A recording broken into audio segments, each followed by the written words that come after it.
Chapter 19. Farm problems are farm problems. Is farming the industry of food production? Or is it a way of living? Or is it just something to talk about? And what is a farmer? We speak of farmers as though they were all alike.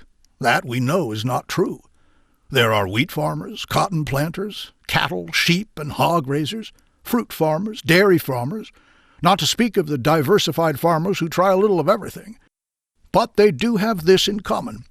They are all sections of an industry which only to a small degree has as yet realized that it is an industry. The old farm and the old plantation were nearly self-contained. In the days when opportunities were scarce, the question of getting enough to eat and having a place to sleep stood out above everything else. A farmer did not expect to make money. Indeed, he did not often see any money. What few things he needed over and above what he could raise or make on the farm, he traded for in kind. The tradition of the farm is not a money tradition. It is a living tradition. The spinning wheel and the hand loom are no longer on the farm. Farm people buy their clothing. The farm is no longer isolated. The automobile, the telephone, and the radio have attended to that. The farmer has moved out of his little individual self-contained world into the great world, which is a world of industry, and which has money enough to regard as common necessities what the farmer formerly regarded as extreme luxuries. The farmer wants as much money for his work as the industrialist gets for his work. The farmer claims that he works harder than the industrialist, and probably he does.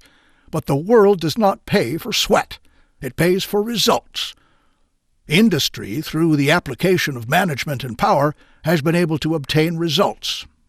We cultivate several thousand acres at Dearborn. We also have a dairy herd of around 300 cows. And near our coal mines in Kentucky, on mountain soil that was not supposed to be good for much of anything, we are growing garden vegetables and fruit. Most of my own life has been spent on a farm. We are in touch with farming nearly everywhere through the sales of automobiles and tractors.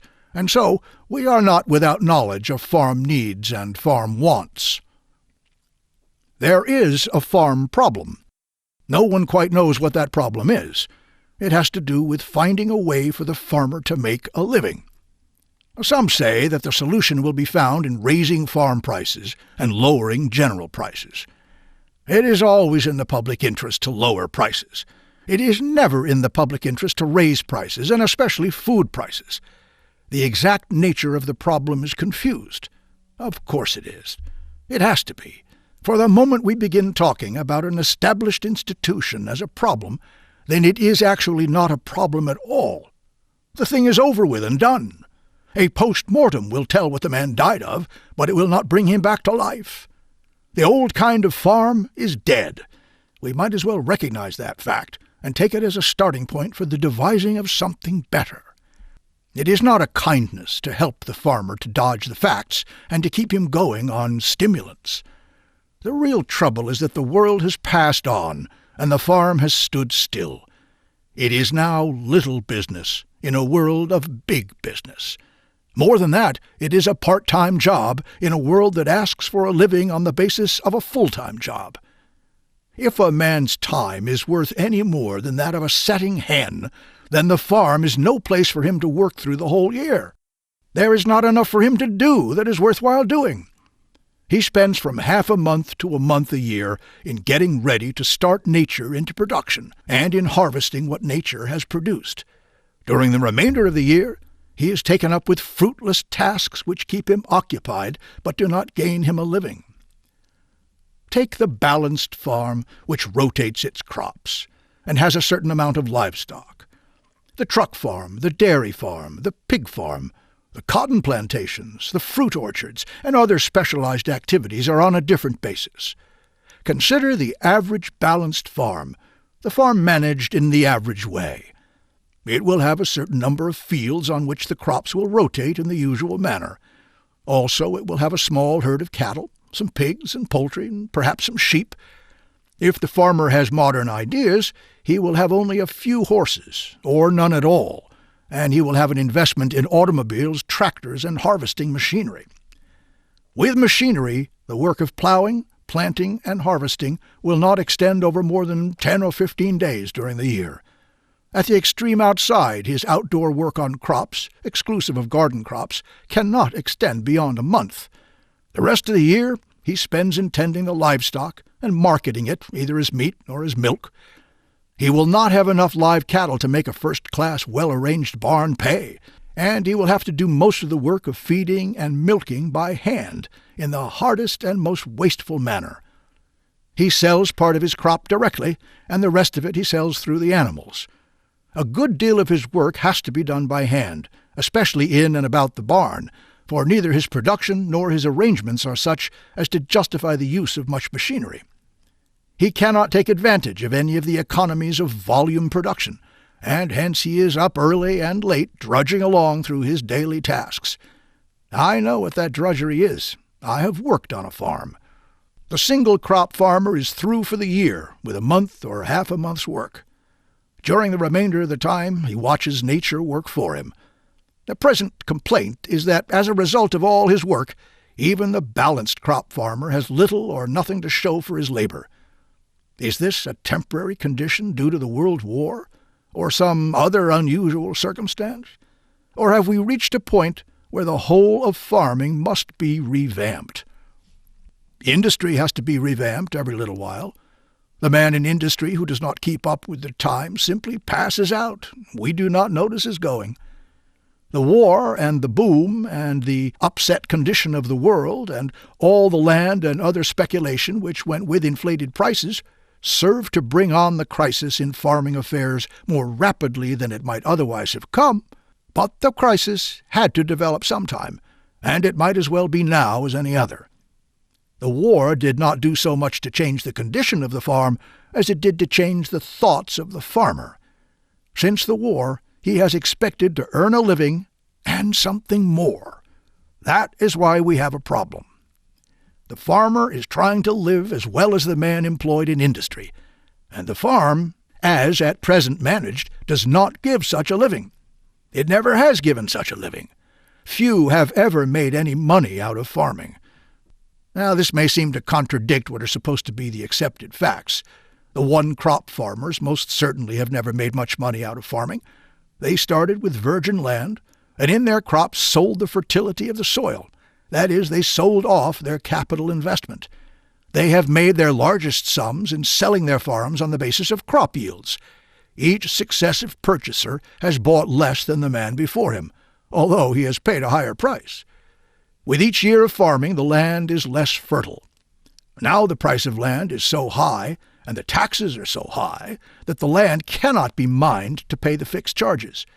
For the process of mining, rather than farming, it is an exploiting of natural resources. This kind of farming is not good for the country. The older farm states already have great numbers of abandoned farms, just as the oil states have abandoned oil wells.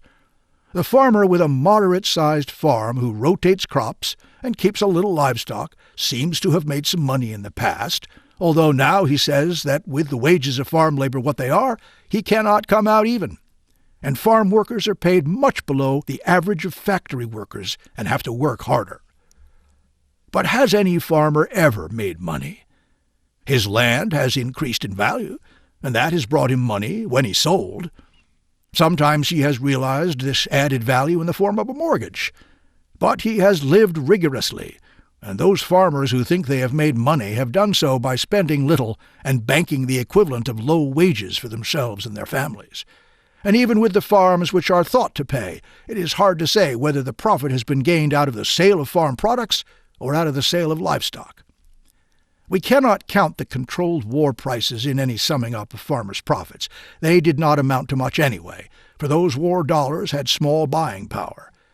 Before the war, some money was made out of exploiting virgin land, but barring these operations and barring increased land values, it is to be doubted whether the monies said to have been made out of straight farming would prove to equal the wages of common labor during the same period. Is there any help for this situation? The farmers say that they have to pay too much for the things they buy, that their prices are out of line with the prices of the products of industry. They also say that while they get but little for their products, the consumers pay high for them. But suppose the prices of manufactured commodities do come down, and the costs of distribution are cut. Will a condition result in which the farmer can make a profit? No changes merely in distribution will bring the earnings of farming in line with the earnings of industry. The same energy will yield more money in industry than it will in farming as it is now carried on. Obviously, giving more credit to the farmer is not going to help him. The farmer is paying out too much now in mortgage interest, discount on short-term loans, and taxes. Adding further interest charges to the total will only increase his cost of production and put still farther away the possibility of earning money. Far too many farmers have been taught to think that money can take the place of management. Very few business ills are ever cured by money.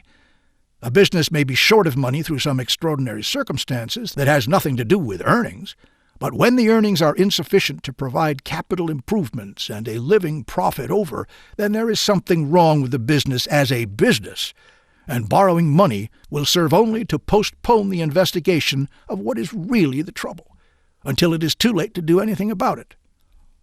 Generally speaking, borrowing is a vice, and although it may be pleasant enough for the farmer to be able to borrow money when he likes, in the end he is only going to be worse off for the borrowing. Intelligent work, not money, is the main requisite for production. There is no magic in loans. That ought to be apparent to everyone by now, for the farm situation did not become critical until after a period when the farmer could borrow as much as he wanted. The record of farm bankruptcies and mortgage foreclosures may be taken as an indication of the bad state of farming, or again, it may be taken as an indication that money has been unwisely borrowed. A farmer does not plow with money. He does not sow with money. He does not cultivate with money. He does not harvest with money. His problems are of production, not of finance. And following the same line, his problem is not one of marketing. Marketing remedies are being urged upon the farmer, just as the financial remedies are being urged. One must produce before one can market, and no matter how skillful a merchant the farmer may become, he will not, by reason of that skill, be a better farmer. The central problems of farming have to do with the working of the land for grain, fruit, vegetable, or dairy products. If land is yielding 10 bushels of wheat an acre, then no manner of marketing will enable the owner of that land to compete with a farmer who is getting 30 bushels an acre. There is room for very great improvement in the manner of marketing all farm products, and these improvements can be brought about, but not until production is in better shape. Real business always starts with production, and once we have proper production, improvements in marketing are bound to follow, for the very pressure of production forces better distribution. Marketing is only getting the fruits of production to the people for consumption, and when distribution is in very bad shape, the place to start an investigation will be found in production. Look at farm production. The first point which must strike anybody is the amount of useless labor expended. During half a month, or at the most a month, the farmer is employed in the production of crops. During all the rest of the time, he is tending livestock or doing odd jobs. It is supposed that a good farm should keep a herd of cattle, but the unspecialized farmer cannot afford to keep more than 25 cows, and as a rule he will have no more than half a dozen. He cannot keep these cows clean, which is bad for both the farmer and for the public. They have to be milked by hand. That is wasteful and dirty. The milk has to be carried in every day to the sales point. This also is wasteful, for the farmer does not have a full load. Having a community wagon to pick up the milk from a number of farms is a slight improvement, but not a very great one, because there is no reason for doing so much transporting of milk. If 10 or 20 farmers in a region were to combine their herds, then it would be possible to put up a modern, sanitary building in which the business of dairying could be carried on as an industry and follow industrial principles. It could be arranged to feed, milk, and clean the cows by machinery, with a minimum of human labor. People have been keeping cows for so long that they think there is only one way of looking after them, when, as a matter of fact, if only we should get a big enough dairy farm and discard the traditions, we could make use of electric power and do nearly everything by machinery. Our dairy farm at Dearborn is managed exactly as though it were a factory. We have a concrete building which is absolutely clean, and the cows in it are clean, for they are washed every day. The washing, the milking, the feeding, in fact everything connected with the care of the cattle, is done by machinery. We employ only about the same number of men as would ordinarily be required for a herd of 25 cows, and we pay these men factory wages, and they work only 8 hours. Management makes their work so effective that we can afford to pay them well. It is an utter waste of time and effort to keep livestock in small units, and the farmers can earn far more out of shares in community livestock poolings than they could ever hope to earn out of tending small herds of their own. This applies to all of the livestock on a farm. The result will be cheaper products for the consumers and higher profits, although not higher prices, for the producers. Prices are now high and profits low because of the wastes of production. Taking away a farmer's livestock leaves him only his land to look after. That is, he is left with no more than a month of work. Farming then shows up as the part-time job it really is, and straight farming will eventually have to be considered only as a side issue. Farming is no exception to what might be called the rule of nature, that 1 month's work will not support 12 months of living.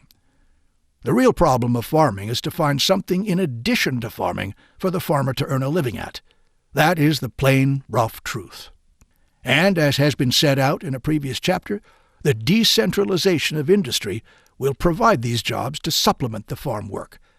Industry and agriculture have been considered as separate and distinct branches of activity. Actually, they fit into each other very neatly. But first we have to rid ourselves of many traditions. For instance, a horse is now a pleasure animal and is far too expensive to keep on a farm excepting as a luxury. It takes from 3 to 5 years to develop a workhorse. It takes but a few hours to make a tractor. A horse eats every day in the year. An 8-horse farm withdraws 40 acres a year from the farm's return to feed itself. A tractor eats only while it works.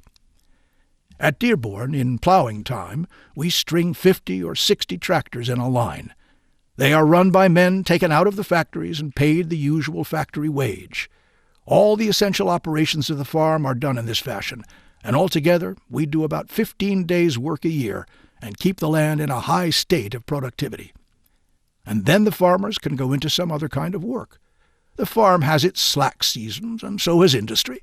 The two can be made to fit in together, and the result will be more and cheaper goods and food for everyone.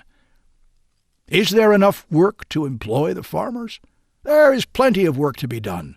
No one has any conception of the amount of work that can be done in this country if prices are kept down and wages and profits up. All this cannot come about in a day.